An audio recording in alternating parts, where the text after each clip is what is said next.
Welcome back to MS English classes. दोस्तों, मैं आपका दोस्त एम समीर फिर से एक बार हाजिर हूँ एक न्यू क्वेश्चन के साथ। आज का क्वेश्चन कल के क्वेश्चन से बिल्कुल अलग है और आज का क्वेश्चन बहुत ही खास, बहुत ही इंपॉर्टेंट है, खास करके उन बच्चों के लिए जो बिहार बोर्ड क्लास 12 की तैयारी कर रहे हैं और 2022 में एग्ज़ाम देना चाहते हैं। क्वेश्चन है,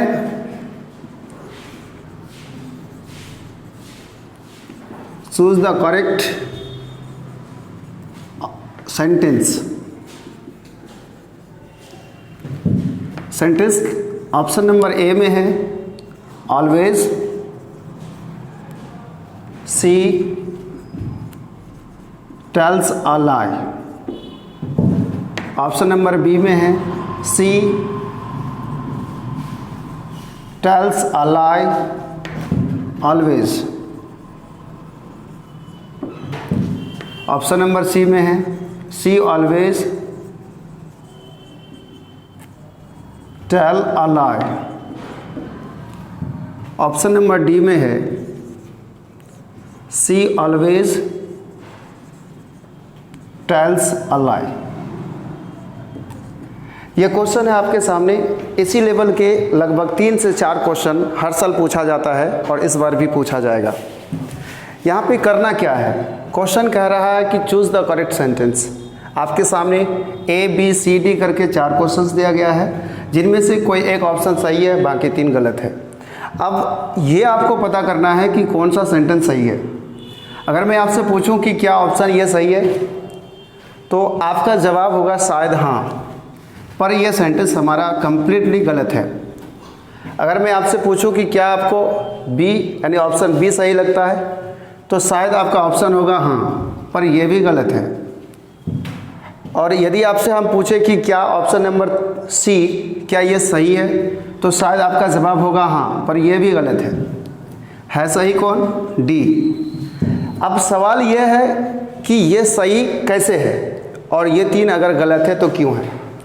तो इसी की सच्चाई को जानना है और इसी की सच्चाई को जानने के लिए ही इस वीडियो को आपके लिए अपलोड किया जा रहा है। तो आइए इसे समझते हैं।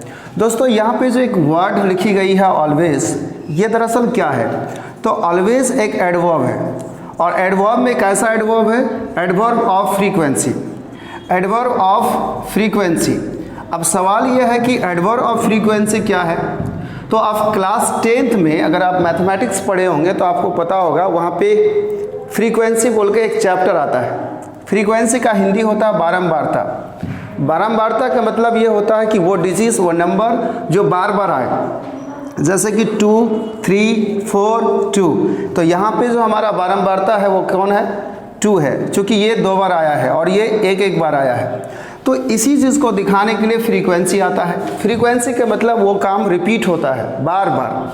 तो ये हमारा ऑलवेज जो है, चूँकि हम कह रहे हैं कि वो हमेशा झूठ बोलती है, तो झूठ बोलने का काम उसके द्वारा रिपीट होता है, इसलिए ये एडवर्ब ऑफ फ्रीक्वेंसी है। तो दोस्त, यहाँ पर ये 3 ऑप्शन गलत क्यों हुआ? क्योंकि एडवर्ब ऑफ फ्रीक्वेंसी का प्रयोग हमेशा मेन वर्ब के पहले होता है। यहाँ पे हमारा जो टेल्स वर्ड है ये हमारा मेन वर्ब है और मेन वर्ब से पहले हमेशा किसका प्रयोग होता है? एडवर्ब ऑफ फ्रीक्वेंसी का। सेंटेंस की स्टार्टिंग में एडवर्ब ऑफ फ्रीक्वेंसी का प्रयोग हम कभी नहीं कर सकते, इसलिए यह सेंटेंस हमारा गलत हुआ। दूसरा, सेंटेंस के अंत में भी एडवर्ब ऑफ फ्रीक्वेंसी का प्रयोग नहीं किया जा सकता, इसलिए हमारा यह ऑप्शन 20 गलत हुआ। तीसरा, अगर हम एडवर्ब ऑफ फ्रीक्वेंसी का प्रयोग मेन वर्ब से पहले करते हैं तो एडवर्ब ऑफ फ्रीक्वेंसी के प्रयोग के वजह से इस वर्ब में कोई फर्क नहीं पड़ेगा। ये वर्ब पहले सब्जेक्ट का अनुसार जैसे होता था अभी भी वैसा ही होगा।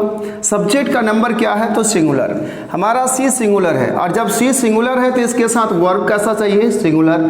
पर यहाँ टेल क्या है? प्लूरल है। जैसा कि पिछले क्लास में मैंने आपको कहा था कि वो वर्ब जिसमें एस या ई एस लगा हुआ हो वो सिंगुलर होता है और वो वर्ब जिसमें एस या ई एस ना हो वो प्लूरल होता है। सब्जेक्ट हमारा सिंगुलर है पर यहाँ पे टेल क्या है? प्लूरल है। इस वजह से ये सेंटेंस गलत हुआ। अब यहाँ पे देखिए, सी और सी के बाद है ऑलवेज और ऑलवेज के बाद क्या है? Main verb. जब ऑलवेज के बाद मेन वर्ब आए, अर्थात मेन वर्ब से पहले एडवर्ब ऑफ फ्रीक्वेंसी का प्रयोग हो, तो वो सेंटेंस सही होता है, इसलिए यह सेंटेंस सही है। और हाँ, एक बहुत ही इम्पॉर्टेंट पॉइंट अगर यहाँ पर इस सेंटेंस को नेगेटिव बनाया जाए या इंटरोगेटिव बनाया जाए तो इस सेंटेंस में क्या आ जाएगा, हेल्पिंग वर्ब। जैसा कि आपको मालूम है कि हेल्पिंग वर्ब का दो मकसद होता है। पहला मकसद सेंटेंस को नेगेटिव बनाना और दूसरा मकसद होता है सेंटेंस को इंटरोगेटिव में चेंज करना। यानी किसी से क्वेश्चन पूछने के लिए जिस सेंटेंस का आप प्रयोग करते हैं उसको इंटरोगेटिव कहते हैं, और सेंटेंस को इंटरोगेटिव या नेगेटिव बनाने के लिए हम हेल्पिंग वर्ब की प्रयोग करते हैं। यहाँ पे सेंटेंस को अगर नेगेटिव बनाना हो या इंटरोगेटिव बनाना हो तो हमें क्या लगाना होगा, डू या डज। सब्जेक्ट हमारा सिंगुलर है तो होगा डज, और जब यहाँ पे हम हेल्पिंग वर्ब को अप्लाई करेंगे, यानी जब यहाँ हेल्पिंग वर्ड डालेंगे तो हमारा जो एडवर्ब ऑफ फ्रीक्वेंसी है वो कब हो, तब फिर कहाँ होगा, तो ये मेन वर्ब के, हमेशा ये मेन वर्ब के साथ आता है, इसीलिए ये ऑलवेज हेल्पिंग वर्ब के बाद होगा। अगर ऐसा आता है नेगेटिव सेंटेंस होता है तो डू नॉट, डज नॉट के बाद ऑलवेज होगा, क्योंकि ये ऑलवेज एडवर्ब ऑफ फ्रीक्वेंसी जो है वो हमेशा मेन वर्ब के साथ रहता है, जस्ट बिफोर मेन वर्ब, इसलिए ये हमेशा इसके साथ होगा, इसका ध्यान रखें।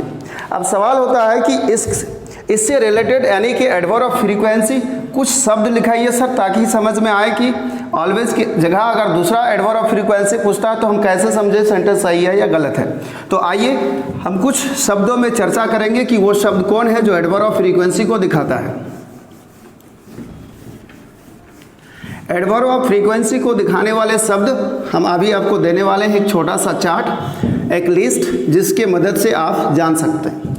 पहला शब्द अगर मैं कहूं तो वो क्या हो सकता है, मान लेते हैं एक शब्द लेते हैं हम OFTEN, पढ़ते हैं इसको ऑफन। ऑफन का मतलब होता है अक्सर। अब ये जो अक्सर है, कोई बंदा किसी काम को अक्सर करेगा तो वो काम रिपीट होगा, अर्थात ये हमारा एडवर्ब ऑफ फ्रीक्वेंसी हो सकता है। दूसरा वर्ड है हमारा फ्रीक्वेंटली, और ये फ्रीक्वेंटली जो है ये भी कहीं ना कहीं अक्सर वाली फीलिंग देता है, तो ये भी हमारा एडवर्ब ऑफ फ्रीक्वेंसी है। उसी प्रकार से अगर हम कहते हैं नॉर्मली, उसी तरह से अगर हम कहते हैं जनरली, उसी तरह से अगर हम कह रहे हैं ओकेजनली, उसी तरह से हम कह रहे हैं यूजुअली, उसी तरह से हम कह रहे हैं कैजुअली, उसी तरह से हम कह रहे हैं हार्डली, उसी तरह से स्कर्सली, उसी तरह से रेयरली, और उसी प्रकार से समटाइम्स, etc। आई मीन मेरा मतलब यह है कि वह शब्द जिससे कहने से आपको लगता है कि वो रिपीट कर रहा है तो वही होगा हमारा एडवर्ब ऑफ फ्रीक्वेंसी। और एडवर्ब ऑफ फ्रीक्वेंसी के बाद अक्सर आएगा वर्ब 1 या वर्ब 5। अब वर्ब 1 होगा या वर्ब 5 होगा ये डिसाइड करेगा इससे पहले प्रयोग होने वाले सब्जेक्ट यदि सिंगुलर है तो वर्ब 5, सब्जेक्ट यदि प्लूरल है तो वर्ब ऑन। आप इस चीज़ को याद रखिए। अगर इस प्रकार के शब्द को सब्जेक्ट से पहले लिख दिया जाए या मेन वर्ब के बाद लिख दिया जाए तो वह सेंटेंस हमारा गलत होगा। और चूंकि 3 से 4 क्वेश्चन आपको इसी रूप में पूछा जाएगा, चूज द करेक्ट सेंटेंस, इसलिए ये लेसन आपके लिए बेहद इंपॉर्टेंट है। दोस्तों आज के लिए इतना ही। यदि आपको ये क्लास पसंद आया हो तो मैं चाहूँगा कि आप मेरे चैनल को सब्सक्राइब करें, वीडियो को लाइक करें और अपने दोस्तों तक शेयर करें, ताकि हिंदुस्तान के हर एक कोने तक ये वीडियो पहुंच सके। और ख़ास करके वो बच्चे जिसके पास कोचिंग की साधन ना हो या कई रूप से वो मजबूर है, जिसके कारण से वो क्लास 12 की तैयारी नहीं कर पा रहा है, ताकि हम उसको सपोर्ट कर सकें। जय हिंद, जय हिंद।